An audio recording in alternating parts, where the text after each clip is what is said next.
The release of MLB The Show 23 draws ever closer. But before we move on to the next game, we need to finish looking back on MLB The Show 22. Recently, I released a video on the things I enjoyed about MLB The Show 22. Well, today, I'm doing the exact opposite. This is going to be a journey through the things I did not enjoy about this year's game.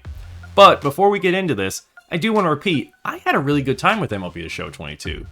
Besides being the first game I ever got to review and cover professionally, I had a lot of fun with the game. In my original review back in April, I gave MLB The Show 22 a 7 out of 10. And looking back, I still feel like that's an accurate score for this game.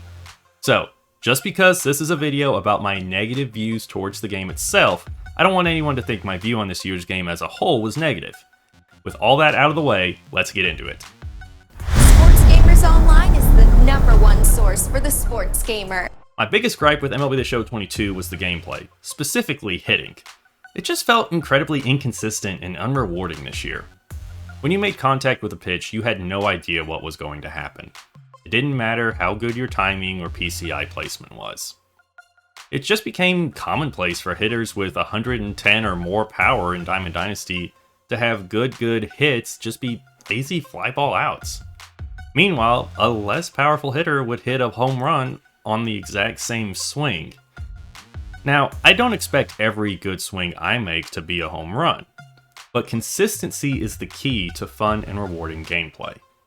Players should be rewarded for being good at the game. That's why SDS added the 3 different gameplay styles a few years ago, and online modes are supposed to play in the competitive style, but this year it felt anything but competitive. Another big gripe I had with the hitting in MLB The Show 22 was the number of foul balls. This was mostly a problem when playing other users online. No matter how far outside of the zone you threw a pitch, the other player could usually still foul it off. This led to players just swinging at everything because they knew at the very least they'd hit a foul ball and get another pitch to swing at. The final gripe I had with the gameplay this year is one I've had in general with fielding in MLB The Show for as long as I can remember. I just have always felt that fielders, especially outfielders, move way too fast. Maybe it's not that they move too fast, but they reach their top speed too fast, in my opinion. I think that slower outfielders should not be able to cover the same amount of ground as faster ones. I think it should take the slower players longer to reach their top speed in order to make plays. As it is right now, you don't have to worry about your outfielder's speed that much. This takes away some of the strategy of setting your lineup because you just put the best hitters in, knowing the defense really doesn't matter. It also makes it harder to get a fly ball into the outfield to fall for a hit because fielders are so quick and cover so much ground. Now let's move on to the featured programs. I absolutely hated the featured programs format. The featured programs were introduced to combine the innings programs and team affinity programs from previous games. There were so many problems with this change. The new featured programs were inconsistent in how long they lasted. Some would be 2 weeks, some 3 weeks, some a month or more. It just felt hectic having to keep up with how much time was left on the current program. And if you were unlucky and didn't have much time to play in one of the shorter programs, you just couldn't get the rewards from that program. Another problem I had with this change was the reduced number of rewards players could earn through gameplay. MLB The Show's motto for Diamond Dynasty has always been grind 99. This meant you could always grind out the best cards in the game only by playing the game. Diamond Dynasty had built a reputation of being the only card collecting mode of the major sports games where you didn't have to spend money to get all the cards. Well, that changed this year with the move to featured programs. In MLB The Show 21, the innings programs let players get one of 3 major bosses. And in Team Affinity, players could earn all 30 bosses from each release. With featured programs, it was again inconsistent on how many rewards players could get through gameplay. The only consistent part was it was less than we had in previous years. The reasoning behind this was to increase diversity in lineups. The idea was players would choose whichever ones they preferred instead of just the best ones. However, players still just chose the best cards because in order to be competitive in online modes like events and ranked seasons, you have to have the best cards. The only thing that this changed was now when the big collections dropped, we didn't have as many cards to start off with, and we had to grind for even more to buy them from the marketplace. And we would buy those from the marketplace with stubs that we already had, or buying more stubs with real money, which seemed to be the idea behind the whole move to featured programs. Outside the featured programs, the other programs seem to also take a step backwards this year. First off, I hate the fact that in the menu it's literally called featured programs and then just the other programs. Lumping every other program as just the other stuff kind of kills the hype for it a bit. There were some great other programs this year. The Moonshot program, Postseason program, the Return of the Extreme program. I think it would have been better though if those programs were separated out into their own little section in the menu instead of just all being lumped together. My main gripe with the other programs this year was just there wasn't enough of them. The year started off with several based around the new Nike City Connect jerseys for several teams. And to be honest, I could have actually used a few less of those. I don't care about grinding for jerseys that I'm never going to use because I just use my own custom jerseys that I created. And as the year went on, I just felt like there could have been more programs added for players to grind out.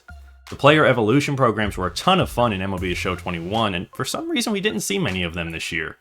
Towards the end of the year, we got a lot more other programs, which made grinding much more fun as no matter what I did, I was making progress towards multiple programs at once. SCS just needs to figure out how to have that level of content throughout the entire year. Another thing I did not like about Diamond Dynasty and MLB The Show 21 was how long the monthly awards programs took to complete. The monthly awards program is supposed to be a big program. It encompasses rewards for the best players from an entire month. However, this year these programs just took too long for me. You had to complete all of the Tops Now moments just to be able to start working towards the actual monthly awards cards, and then you had to complete more moments and parallel XP missions. The missions especially seemed to take long to finish. These programs took so long to complete, I only got the first 2 Lightning players, and at that point I just gave up on getting the rest. Also, the Retro Lightning player not being available until the end of the month was kind of weird for me. By the time you were able to earn that card, they were usually obsolete compared to those that had come out since they'd been revealed. 2 new modes added to Diamond Dynasty this year were not the best. The new co-op mode was a great idea, and it was a lot of fun when it worked. The problem is that it worked very rarely. The amount of bugs and issues this mode had throughout the year was just crazy. Add that to the fact that there were no rewards or missions for this mode, and players really had no reason to play it. The new offline mode mini-seasons had bugs like co-op, but the rewards for the mode were plentiful and pretty repeatable. The only issue with the rewards in mini-seasons was it took forever for them to change. This means we were stuck doing the same missions repeatedly for the exact same rewards. Moving on to franchise, I don't really know what to say about the mode for MLB The Show 22, because there really wasn't anything new added this year for me to discuss. SDS advertised that they completely reworked trade logic. Despite this, trade logic was just as pathetic as it's previously been. Two-way players are not able to be used like they are in real life, which was also advertised as being fixed before the game's release. Scouting remains overly complicated and unrewarding. The UI for the mode is in desperate need of a facelift. There just needs to be some actual effort put into bringing franchise mode into the modern era. My feelings are pretty similar towards March to October as well. While I do like that mode is now multi-year and you can target free agents in the offseason, there's just so much missing from the mode. There's no draft, no Rule 5 draft, no arbitration, no ability to skip moments and scenarios. All these missing features prevent this from being a true franchise successor. Like franchise mode, March to October will need a lot of work to get me to spend more time with it in the future. Road to the Show has just absolutely been butchered the last few years. And this is a shame since it used to be the main mode for the game. The problems are mainly due to the loadout and equipment system. These systems have ruined Road to the Show in my opinion. It forces players to focus on having better equipment and perks instead of how their players perform. Storyline for this mode hasn't changed since MLB The Show 17. The story is delivered in the same boring text boxes that pop up with the same boring dialogue. The story in this mode does not enhance the experience. All it does is slow down the progress of the player. The podcast segments are alright, but after you see them the first time, they're just completely repetitive. Overall, this mode just needs a complete overhaul. Road to the Show used to be the premier game mode in sports gaming, but over the last couple of years, games like NBA 2K and even Madden have easily surpassed it. I'm going to wrap up with Esports, and while I did enjoy the 2 Esports tournaments for this year, there's some things that I feel could have been handled better. First, SDS's advertising for these tournaments, especially the fall circuit, was nowhere near where it should have been. The MLB The Show Twitter account didn't even tweet about the fact that the fall circuit was going on until an hour before day 2 of the tournament started. SDS missed out on advertising an entire day of one of their biggest esports tournaments. The other problem I had was how long it took the winners to receive their prizes and money. The terms of service for both tournaments states that players would be paid within 14 business days. Despite this, the semifinalists for the fall circuit didn't receive their prize money until almost 2 months after the event. SDS needs to either find a way to pay their contestants faster or change their TOS to actually match how long it takes to make those payments. So, there's my thoughts on MLB The Show 22 and what I didn't enjoy about the game. Looking back on the list, it all focused mainly around gameplay and game modes.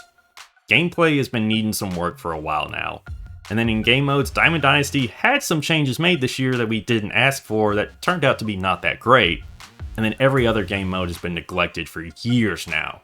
The whole game is starting to feel stale.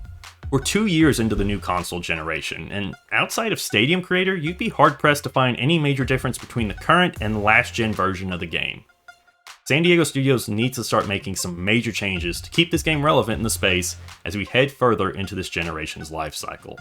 So that's it for this video, and again, it's time for you all to join in on the discussion. Let me know down in the comments what you thought. What did you not enjoy about MLB The Show 22? Was there anything that I may have missed or that you thought I should have talked a little bit more about?